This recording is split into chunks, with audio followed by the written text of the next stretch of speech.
groupe ci ñi nga xamante ni ay experts lañ pour ñu gën a xool bu baax a baax mbirum dette cachée boobu noonu fan la jógee c'est quoi lan mooy origine bi loolu nag moom Pape Malick Ndour dafa jàpp ni bu fekkee wax nañu li nga xamante ni moom moo di dette cachée war nañu mën a xam fan la jógee war nañu xam li nga xamante ni moom moo di origine bi kon bu ñu demee bay saytuwaat rek cela veut dire que amaguñu lu leen leer ci li nga xamante ni moom moo di bor boobee ñu nëbb moom Pape Malick Ndour nag la mu fësal mooy bu fekkee dëgg gi nga xamante ni ba léegi nii FMI mi ngi koy seet moom dafa jàpp ni ñoom confirmé gul mais dafa nekk benn dëgg boo xamante ni ñu ngi koy wër boobu ba léegi te xamaguñ ci lu bari loolu nag moom mu jàpp ni nag mbir yooyu li tax FMI waxee ni dafa nekk loo xamante ni dafa am ci souveraineté état yi maanaam ci wàllum diplomatie moo tax ñu daal di waxee nu mel mais confirmé wuñu carrément ni dette boobee am na et que moom mile nga xamante ni moom jàpp na ni ab économiste la ci li nga xamante ni moom moo jëm ci wàllu wi kon nag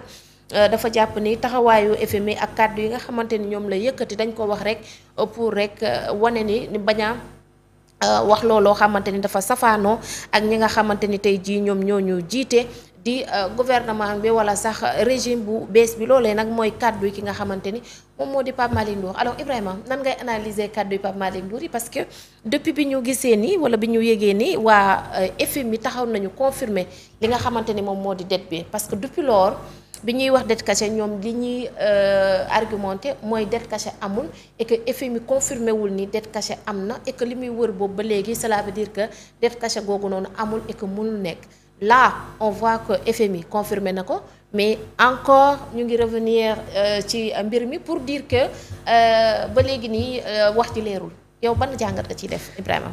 jàngat bi ma ciy def mooy dañuy gis ni ñoom dañoo nekk ci benn phase de déni xam nga négation am na nihilisme am na ñoom dañu nekk di comporter comme des nihilistes waaye FMI lañ wax buñ jëlee kàddu yi soxna si nga xam ne mooy Kristalina Georgieva maa ngi dégg sax démb suñuy naataango suñuy mbokk yi nekk jàkkaarloo di ci àddu ci terme anglais yi dama ciy ñëw rek reprendre ko au mot ndaw si dafa wax ni je la cite au mot I want to start by giving full credit to Senegalese authorities for uncovering a major misreporting problem.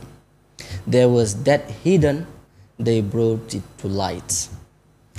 Fin de citation. li mu wax mooy damay dëggal li autorité sénégalaise yi doon wax ci li nga xam ne mooy benn misreporting mooy lan mooy nga joxe ay chiffres yu erroné boobu mooy benn ñaareel bi mooy to hide the debt maanaam nga nëbb dette bi nga xam ne moom la sa réew am te moom ci gàttal nee na daal confirmé na loolu exactement léegi nag ñoom bi affaire bi xewee d'abord état du Sénégal mettre ko sur la table dañu taxaw ne loolu amul ñu ne dañuy xaar rapport Cour des comptes xaar rapport bi génn ñu ne ba léegi rapport bi c'est pas convaincant c'est pas exhaustif c'est pas complet léegi tey ñu ñu jébaloon rapport bi mooy waa FMI génn nañ wax la ñuy wax li ma ci wax rek te tënk ko mooy il faut être responsable parce que tey dañu toll ci defar réew mi am ay autorités yu ñëw pour diriger réew mi sénégalais yi wóolu leen voté leen à la majorité à hauteur de 54%.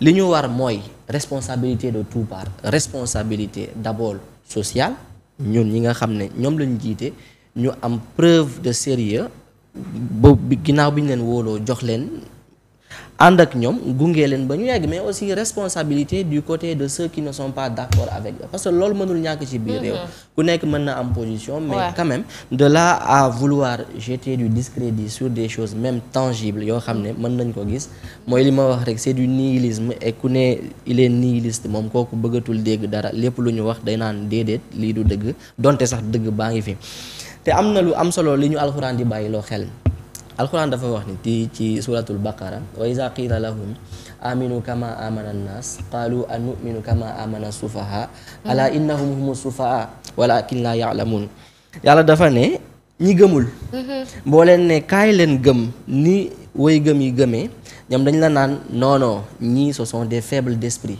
moom ngay gis non ce sont des moutons xar yi ñooy topp seen ginnaaw, ce sont des faibles. yàlla ñu koy waxee ñoom tout le temps. exactement yàlla ne nag attention yéen ñi jàpp ni ñële ñooy des faibles d'esprit, attention yéenay des faibles d'esprit. Cependant defu leen effort pour xam, parce que pour xam il faut d'abord être humble, wàccee sa bopp, xam ni dëgg bi yàlla teg loolu c'est flagrant nga nangu ko avancer. ñoom déjà bi le premier ministre génnee woon doon wax ci li nga xamante ni moom moo di rapport yu IGF bi déjà présent ñoom waxoon nañu ni carrément xam nañu les conséquences yi ciy suivre par rapport, mais dañu am li nga xamante ni moom moo di dëgg boo xamante ni dañ ko war a wax sénégalais.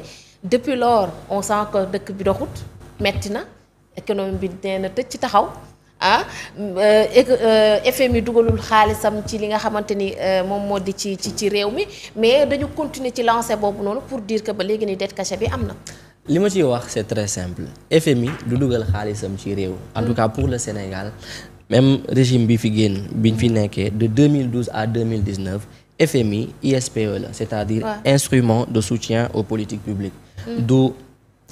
du institution boo xam ne day joxe xaalis, en fait c'est juste da lay jox benn cachet de crédibilité auprès des bailleurs, auprès des investisseurs.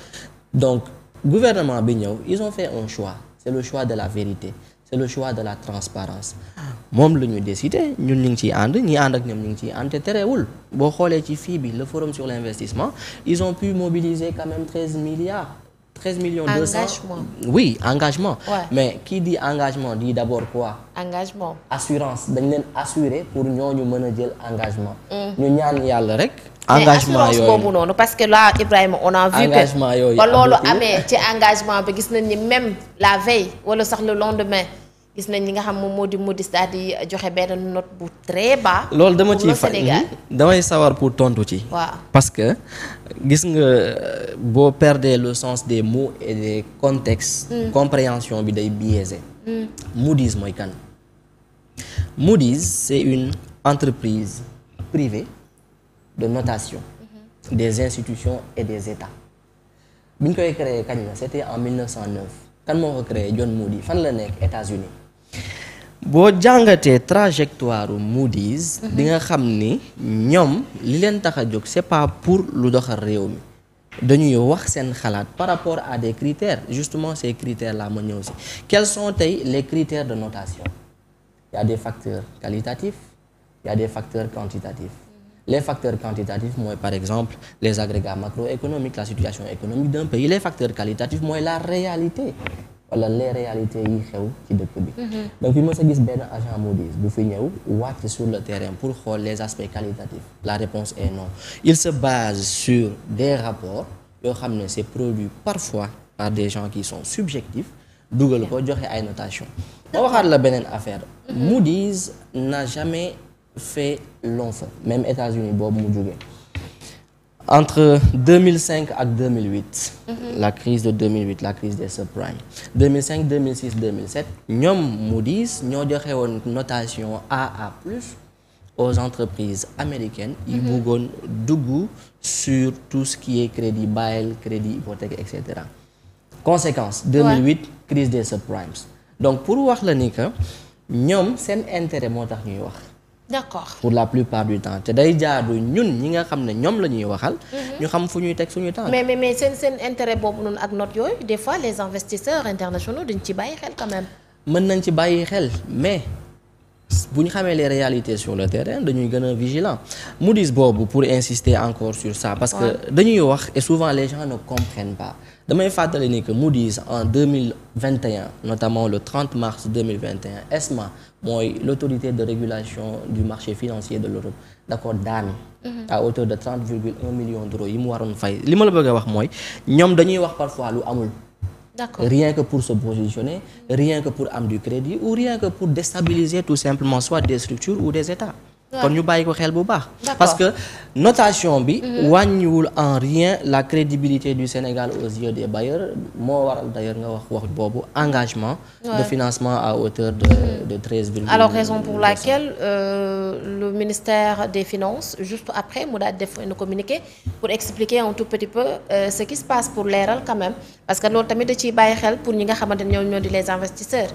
Alors ba tey bu ñu descendee ci li nga xamante ni moom la FMI daal di confirmer avant même confirmation boobu noonu gis nañ ne projet de résolution de mise en accusation contre ki fi nekkoon di njiitu réew bi fi nekkoon